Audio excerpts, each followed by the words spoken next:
Est-ce que vous êtes déjà tombé sur ces vidéos de pièces agencées en trompe-l'œil qui laissent penser que tout le mobilier est à l'envers? Perso, je trouve ça fascinant. Aujourd'hui, j'ai envie de vous parler d'un jeu indé, un peu vieux. Son nom est assez curieux, VVVVVV. C'est un jeu de plateforme, mais avec une spécificité. Au lieu de sauter, on inverse la gravité. Ce n'est pas le premier jeu avec cette idée. On pourrait citer par exemple Metal Storm. Et plus récemment, on a retrouvé ce genre de logique dans des jeux comme Limbo. VVVVVV, c'était un jeu un peu niche, sorti à la même époque que Braid, avant que le genre se démocratise avec des jeux comme Undertale. Il était par contre beaucoup speedrun. Moi, je l'ai découvert grâce à Speed Game, une émission hebdomadaire sur jeuxvideo.com. C'était la même époque que les 3615 Usul. Des petits rendez-vous chaque semaine, avec les mêmes voix, un petit rituel. Et mine de rien, ça m'a fait du bien, ça donnait l'impression qu'on était plusieurs à aimer ça. D'ailleurs, de certains commentaires que j'ai lus, j'ai découvert avec plaisir et un petit syndrome de l'imposteur que mes vidéos sont devenues un petit rituel pour certains d'entre vous. Alors merci. Et aujourd'hui, on est samedi. Comme chaque samedi, je vais vous raconter un jeu. VVVVVV.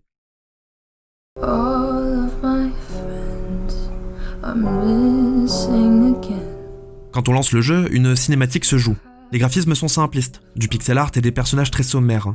Dans la scène, 3 bonhommes bâtons conversent. On comprend qu'on est dans un vaisseau, et le vaisseau vient de percuter quelque chose. Enfin, je crois. C'est une situation de crise, alors on assiste à une évacuation d'urgence. Tout le monde se précipite en direction d'une sorte de portail. Et sans plus de contexte, on prend le contrôle de notre personnage. On est dans une pièce en pixel art, avec des couleurs vives, un fond noir. On devine des étoiles. Ça donne un sentiment de solitude. L'immensité de l'espace indifférent va nous accompagner. Le bonhomme qu'on contrôle semble surpris d'être seul. Il se demande pourquoi le vaisseau l'a envoyé ici. Les autres auraient dû arriver aussi. Alors on commence l'exploration. Et là, on expérimente enfin cette mécanique pour la première fois. On se déplace à gauche, à droite. Et puis quand on saute, on ne bondit pas. Le personnage tombe, au plafond.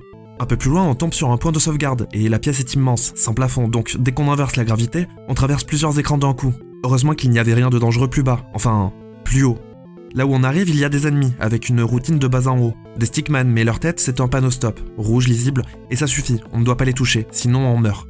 Plus loin, après plusieurs écrans de plateforme, on tombe sur un terminal. Il y a des logs, alors on lit.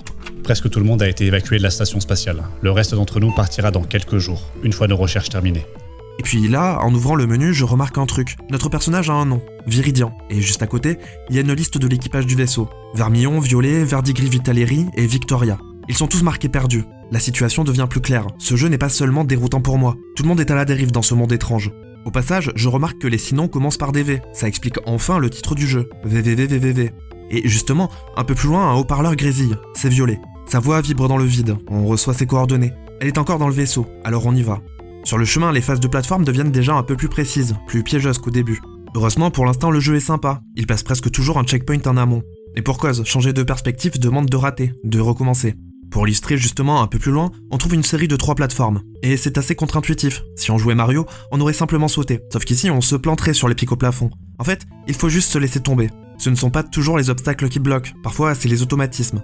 Dans la pièce suivante, il y a un objet qui clignote, au fond. Le personnage le voit, se demande ce que c'est. La salle est plus complexe que les autres, ça doit être important. Alors on essaye. Le timing est rigoureux. Et quand on récupère l'objet, une fenêtre nous félicite. C'est un shiny trinket. On ne nous explique pas ce que c'est, et pourtant je commence à comprendre. Le jeu va sûrement nous faire chercher des collectibles planqués un peu partout, juste pour pousser à explorer, chercher des passages. Sur le moment, ça me fait penser à Hollow Knight, ces allers-retours pour trouver tous les secrets dans un monde mourant. Sauf que là, dans VVVVVV, ce sont les fondements même de la physique qui sont déréglés.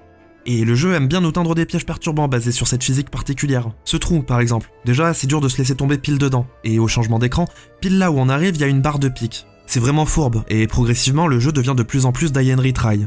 Plus on avance, plus les ennemis deviennent variés et perturbants. On sent que les devs se sont permis des trucs créatifs, pas des créatures cohérentes qui décriraient un lore. Des panneaux yes qui nous tuent si on les touche, par exemple, la première fois, c'est surprenant. Le jeu nous apprend très tôt que ces signes n'ont pas à obéir à nos habitudes, à nos repères. Même quelque chose qui paraît lisible, familier, peut ici devenir un danger.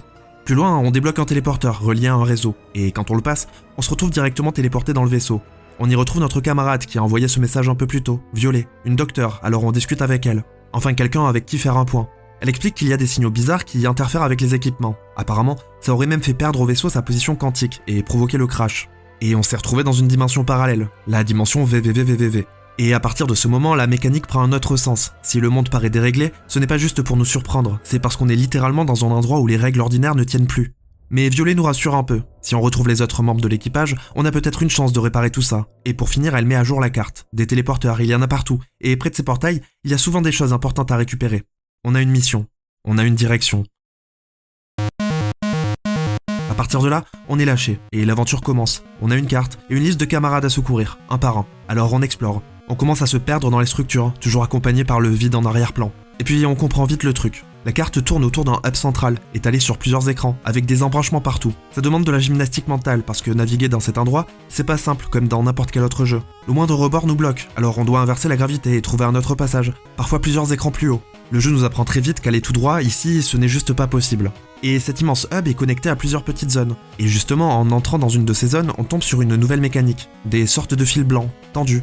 Si on les touche en chutant, ça inverse immédiatement la gravité. On repart dans l'autre sens. Et ces lignes peuvent être tirées horizontalement ou verticalement. En vertical, ça force le renversement de gravité quand on passe. Et au bout d'un moment, à force d'explorer la zone, on tombe sur un terminal, avec un nouveau message. Il s'avère que la clé pour stabiliser cette dimension, c'était de créer une force d'équilibre en dehors d'elle, même si ça ressemble au mieux à une simple solution temporaire. Je travaillais sur quelque chose de plus permanent, mais on dirait que ça va être trop tard. Et là oui, certaines salles sont vraiment complexes. Alors on recommence, encore, on retente, on se relance. Et sur le chemin, dans un niveau encore plus difficile, on récupère un autre Shiny Trinket, mais toujours aucune explication. Et au bout d'un moment, à force d'avancer, on retrouve Victoria, un petit personnage comme le nôtre, mais bleu.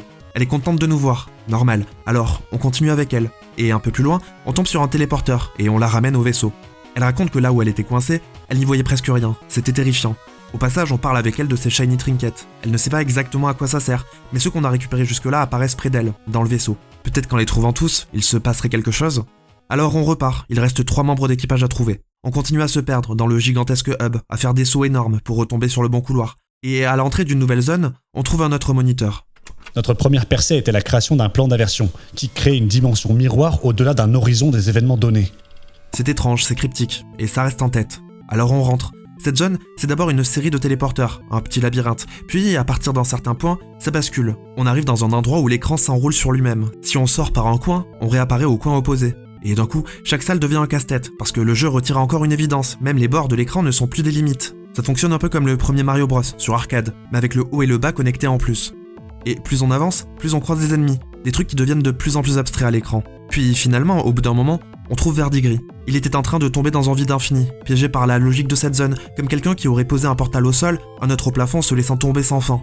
Contrairement à Victoria, on ne le renvoie pas tout de suite au vaisseau. On a droit à une série de salles avec Verdigris, qui nous suit. Lui ne peut pas renverser la gravité, donc on doit jouer intelligemment, en pensant aussi à son trajet. Il est toujours un peu derrière, et il répète nos chemins, mais en ligne droite. Au passage, il parle avec nous, il évoque le vaisseau, il dit qu'il pourrait peut-être aider à trouver une solution si on le ramène. Et on y arrive, et on finit par le téléporter, lui aussi, au vaisseau. Donc là, il ne reste plus que 2 personnages à sauver. Je commence à penser différemment. Peut-être qu'on va y arriver. La zone du membre suivant a aussi une particularité, des tapis roulants. Par moment, il faut agir vite parce que ça s'étale sur plusieurs écrans et de l'autre côté, il peut y avoir un piège, donc on apprend à anticiper. Souvent on meurt, puis on revient, en ayant appris l'info. Et au bout d'un moment, on tombe sur Vitellari, qu'on ramène lui aussi au vaisseau. Rapidement, le vaisseau devient un petit coin, un QG qui se remplit. On peut se balader, parler avec nos camarades. Et d'ailleurs, en parlant avec eux et en croisant ces informations avec les terminaux qu'on trouve à l'extérieur, je finis enfin par comprendre ce qui s'est passé. En gros, notre équipe travaillait sur des expériences de manipulation dimensionnelle, de la physique quantique, quelque chose de compliqué. Le problème, c'est que ça a rendu le vaisseau instable, comme s'il n'arrivait plus à tenir sa position. Un peu comme cette lune d'un Outer Wild qui s'en va dès qu'on la quitte des yeux. Dans cette instabilité, un signal venu d'une dimension parallèle, la dimension VVVVVV, a fini par tout faire vriller. Les téléporteurs ont dysfonctionné et ils ont éparpillé l'équipage au hasard dans cet univers. Pour repartir, il va falloir désactiver le générateur qui continue à émettre cette interférence. C'est un peu ironique, à force de vouloir maîtriser les lois du réel, ils ont fabriqué un monde où plus rien ne tient vraiment en place. Alors on continue, il ne reste que Vermillon, encore perdu. La zone pour l'atteindre, c'est un défilement automatique. L'écran avance malgré nous, il faut suivre le rythme. Donc on ajuste, on ralentit, on accélère, et finalement, on retrouve Vermillon. Alors de retour au vaisseau, nos 6 protagonistes sont enfin réunis. Enfin, je dis 6, sauf qu'au passage du portail, Vermillon se rend compte que Viridian, notre personnage, n'est pas arrivé. Ça recommence, les téléporteurs n'envoient pas au bon endroit.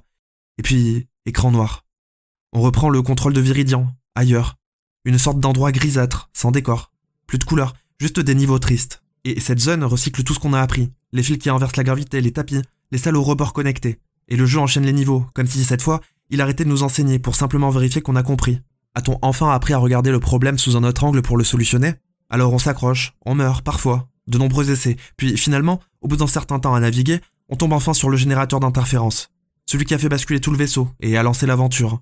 On sait ce qu'on doit faire, alors on interagit. Sauf que le jeu insiste. Il demande plusieurs fois si on est sûr de vouloir le désactiver. Ça parle de paradoxes, de dimensions qui pourraient s'effondrer. Il redemande encore, mais la réponse de Viridian ne change pas. Oui, on désactive. Alors, tout se met à bugger. La carte du monde disparaît. On n'a plus le confort du hub, plus de repères, juste une sortie à trouver, et vite. On sent l'urgence, parce que tout autour devient épileptique. Les salles changent de couleur, ça devient plus dur, d'un coup. Des glitches partout, comme si le jeu était en train de se rappeler qu'il n'est qu'un jeu. Mais on s'accroche, on continue, on doit sortir d'ici, et puis finalement, on y arrive. On saute, et on tombe. Vers le haut, dans l'espace. Dans l'espace, il n'y a ni haut ni bas, alors j'imagine qu'on tombe. C'est une image presque parfaite. Après avoir passé des heures à redéfinir la direction, on finit dans un lieu où ce concept n'a tout simplement plus de sens. Le jeu nous a appris à voir le problème autrement. Maintenant, il n'y a plus de problème. Viridian dérive simplement. Et puis, la caméra revient dans le vaisseau. Les autres semblent avoir trouvé une solution. À leur tour, ils vont sauver celui qui leur a porté secours. Et ils y arrivent. Ils téléportent Viridian à l'intérieur. Tout le monde est là. Le vaisseau fonctionne. Le monde est à présent un peu plus stable. On les voit tous les 6 repartir. L'équipe continue sa route. Et puis le générique se lance. Cette fin, elle ne nous laisse pas avec une simple idée de retour à la normale. Oui, la catastrophe est réparée. Le vaisseau tient de nouveau. L'équipage repart. En apparence, tout est revenu à l'endroit. Sauf que tout le jeu nous a fait comprendre que l'endroit, c'est souvent juste une habitude qu'on ne questionnait plus. Alors, je repense à Speed Game. C'était un rendez-vous, un petit rituel, une habitude de plus dans la semaine. Puis l'émission s'est arrêtée. Et puis je comprends. Souvent, les habitudes s'arrêtent. Les choses sont rarement éternelles, mais il faut faire avec. Et essayer de voir ça sous le meilleur des angles. D'ailleurs, si vous aimez les jeux indépendants qui bousculent un peu notre manière de jouer, j'ai fait une playlist de jeux que j'aime bien. Elle va s'afficher à l'écran. Enfin, voilà. VVVVVV. En gros, c'est ça.